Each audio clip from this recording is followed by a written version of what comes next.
দেইয়া রে দেইয়া। ওহো, আজকের রেসিপি বাবুরে বাবু সেরকম একটা রেসিপি। যারা আমার বেছালার ভাই আছেন এবং কি নতুন রাঁধুনি আছেন, তারা কিন্তু এই রেসিপি করে দেখবেন, খুবই ইয়ামি লাগবে। অল্প উপকরণে স্বল্প সময়ে আজকের রেসিপিটি আপনাদের কাছে সাজিয়ে তুলেছি, দেখতে থাকুন। আশা করছি ভালো লাগবে। যাদের নতুন আত্মীয় স্বজন আসবে তারাও কিন্তু খুবই সুন্দর একটা রেসিপি বানিয়ে নিতে পারবেন। আজকে সেরকম একটা রেসিপি নিয়ে এসেছি, দেখতে থাকুন কি হতে চলেছে। দেখার সাথে সাথে প্লিজ একটা লাইক করে দেবেন, সুন্দর একটা কমেন্ট করে দেবেন। যদি ভালো লেগে যায় প্লিজ একটু শেয়ার করে দেবেন। কথা বাড়াবো না, দেখতে থাকুন আজকের রেসিপি। নমস্কার মাই লাভলি ভিউয়ার্স, সবাই কেমন আছেন? আশা করি আমার ভাই বোনেরা সবাই খুব ভালো আছেন। আমিও ভালো আছি ভগবানের অশেষ কৃপায়। অন্তস মম কিচেনে সবাইকে জানাই সুস্বাগতম। আজকে আবার চলে এসেছি বরাবরের মতন খুব সুন্দর একটা রেসিপি নিয়ে। দেখতে থাকুন কি হতে চলেছে। দেখার সাথে সাথে প্লিজ একটা লাইক করে দেবেন, সুন্দর একটা কমেন্ট করে দেবেন। যদি ভালো লেগে যায় প্লিজ একটু শেয়ার করে দেবেন। আশা করছি আজকের রেসিপিটি খুবই ভালো লাগবে, দেখতে থাকুন এবং উপভোগ করুন। এটার আগে বলে রাখি, যারা আমার চ্যানেলে নতুন এসেছেন প্লিজ আমার চ্যানেলটা সাবস্ক্রাইব করে দেবেন, পাশে থাকা বেল আইকনটি টিপে দেবেন। প্রথমে দেখতে পাচ্ছেন বোলের মধ্যে এখানে আমি কয়েক পিস রুই মাছ নিয়েছি, ধুয়ে পরিষ্কার করে একেবারে নিয়ে ফেলেছি। দিয়ে দিলাম আমি স্বাদ অনুযায়ী লবণ। এবার হাত দিয়ে আমি ভালোভাবে ম্যারিনেট করে নেব। দেখতে পাচ্ছেন মাছের গায়ে যাতে লবণগুলো ভালোভাবে ভেজে যায় সেই দিকে লক্ষ্য রেখে মেখে নেব। মাখানো আমার হয়ে গিয়েছে, আমি এক সাইডে রেখে দিলাম। এবার গ্যাস ওভেনে ফ্রাই প্যান বসিয়ে দিয়েছি পরিমাণ মতন তেল, দেখতে পাচ্ছেন। এবার আমি মাছগুলা একে একে কয়েক পিস দিয়ে দেব, দেখতে পাচ্ছেন। কয়েক পিস দিয়ে এবার আমি সুন্দরভাবে উল্টিয়ে পাল্টিয়ে ভেজে নেব। অতিরিক্ত লাল লাল করে ভাজবো না, নর্মালভাবে ভেজে নেব। একটু করে ভাজলে কি হয়, যেহেতু এগুলা রুই মাছ, বড় সাইজের রুই মাছ, ভিতরে কাঁচা থেকে যাবে, গন্ধ লাগবে, সেই জন্য ভালোভাবে একটু ভেজে নিতে হবে। বিদেশের মধ্যে মাছগুলো আমরা প্যাকেটের পেয়ে থাকি, সেই জন্য কিছুটা গায়ের মধ্যে গন্ধ, সেটাই ব্যাপার। ভালোভাবে আমি ভেজে তুলে নিয়ে ফেলেছি। এই যে দেখুন মাছগুলো আমার ভাজা হয়ে গিয়েছে, আমি এক সাইডে রেখে দিলাম। এই পর্যায়ে এবার আমি একটা মিক্সার জার নিয়ে নিলাম, দেখতে পাচ্ছেন।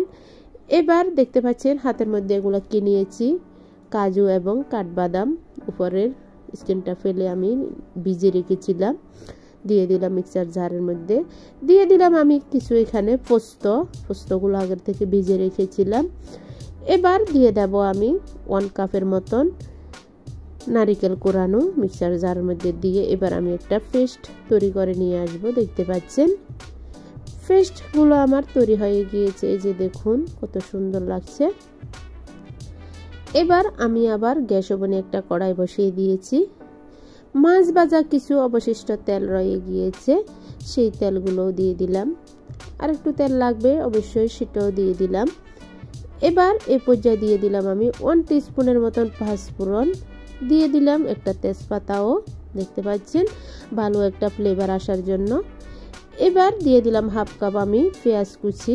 এই যে দেখুন পেঁয়াজগুলো খুব ভালোভাবে ভেজে নেব, গোল্ডেন ব্রাউন করে, দেখতে পাচ্ছেন। এই পর্যায়ে দিয়ে দেব 1 টিস্পুনের মতন আদা বাটা, 1 টিস্পুনের মতন রসুন বাটা, আমি আস্তে ভেজে ব্লেন্ড করে রেখেছি, দিয়ে দিলাম। দিয়ে খুব ভালোভাবে মিক্স করে ফেলেছি। এই যে দেখুন মিক্স করা আমার হয়ে গিয়েছে।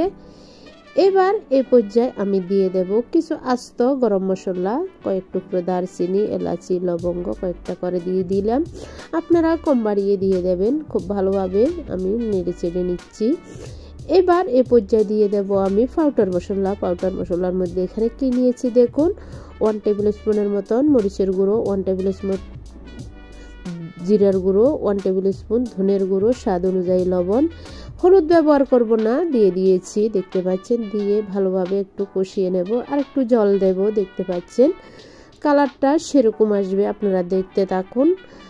খুব ভালোভাবে আমি কষিয়ে নিয়েছি। এই যে দেখুন কত সুন্দর কষানো হয়েছে। এই যে উপরে তেল উঠে এসে গিয়েছে, একদম লাল লাল তেল উঠেছে। এই পর্যায়ে আমি দিয়ে দেব আগের থেকে যে আমি পোস্ত এবং বাদাম নারিকেলের একটা পেস্ট তৈরি করে রেখেছি, সেই পেস্টটা দিয়ে দিলাম, দেখতে পাচ্ছেন। দিয়ে আবার একটু জারটা ধুয়েও জল দিয়ে দিলাম। এবার আমি ভালোভাবে কষিয়ে নেব, জাস্ট 1 মিনিটের মতন কষবো। চুলার আঁচটা নর্মালভাবে রাখবো, অতিরিক্ত দাউ দাউ করে দেব না। খুব ভালোভাবে আমার পেস্টগুলা কষানো হয়ে গিয়েছে। এই যে দেখুন উপরে তেল উঠে আসছে। এই পর্যায়ে দিয়ে দেব আমি এখানে কি দই, দেখতে পাচ্ছেন টক দই দিয়ে দিলাম। টক দইগুলো দিয়ে আবার আমি ভালোভাবে কষিয়ে নেব। একই পর্যায়ে কষতে কষতে খুব ভালো একটা ফ্লেভারও এসে যাবে, আপনারা বুঝতে পারবেন। এ পর্যায়ে আমি দিয়ে দেব এবার জল, পরিমাণ মতন জল দেবেন। দেখতে পাচ্ছেন আমি জল দিয়ে দিলাম পরিমাণ মতো, দিয়ে একটু ঢেকে দেব। এবার জাস্ট 2 মিনিট আমি অপেক্ষা করব। চুলার আঁচটা নরমাল ভাবে রাখবো। একই পর্যায়ে দেখতে পাচ্ছেন 2 মিনিট পরে আমি এসে দেখলাম, এই যে দেখুন কত সুন্দর, ঢাকা তুলে দেখলাম খুব সুন্দর বলক এসে গিয়েছে। এই পর্যায়ে আমি দিয়ে দেব ভেজে রাখা মাছগুলা, দেখতে পাচ্ছেন ভেজে রাখা মাছগুলা দিয়ে দিলাম। দিয়ে আবার একটু ঢেকে দিলাম, মাছগুলা নরম হতে থাক, খুব ভালোভাবে মাছের গায়ে ঝোলগুলা লেগে যাক, নরম হয়ে যাক, সেটাই ব্যাপার। জাস্ট আবার 2 মিনিট অপেক্ষা করব। চুলার আঁচটা নরমাল ভাবে রাখবো। 2 মিনিট পরে আবার ফিরে এসে দেখেছি, এই যে দেখুন কত সুন্দর হয়েছে আমার তরকারিটা। একটু জল দেখা যাচ্ছে, এগুলো যখন আমি রান্না করার পরে বসিয়ে রাখবো, রেস্টে রাখবো, তখন বসে যাবে, একদম গাঢ় হয়ে যাবে, গ্রেভি হয়ে যাবে। কথা বলতে বলতে এবার আমি দিয়ে দিলাম কয়েকটা কাঁচামরিচও।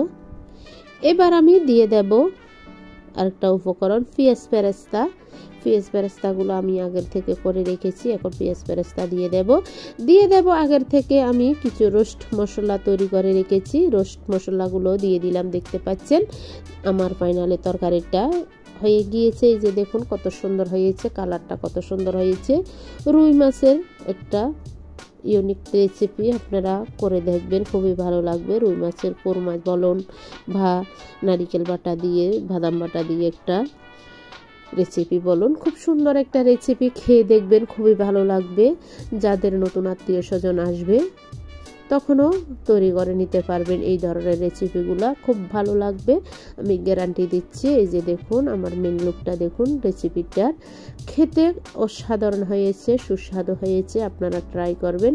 বিশেষ করে যারা নতুনত্ব আছে তারা কিন্তু এই ধরনের রেসিপিগুলো করতে জানে না, করে নেবেন। আজকের মতন আজকের রেসিপি এখানে সমাপ্ত করলাম। আপনাদের কাছে কেমন লাগলো আমার রেসিপিটি আমাকে কমেন্টে জানিয়ে দেবেন। আরেকটা রেসিপি আরেক সময় নিয়ে চলে আসবো, তখন দেখে নেবেন। আজকের মতন আজকের রেসিপি এখানে সমাপ্ত করলাম। সবাই ভালো থাকবেন, সুস্থ থাকবেন, সবাইকে জানাই টাটা, বাই বাই, নমস্কার।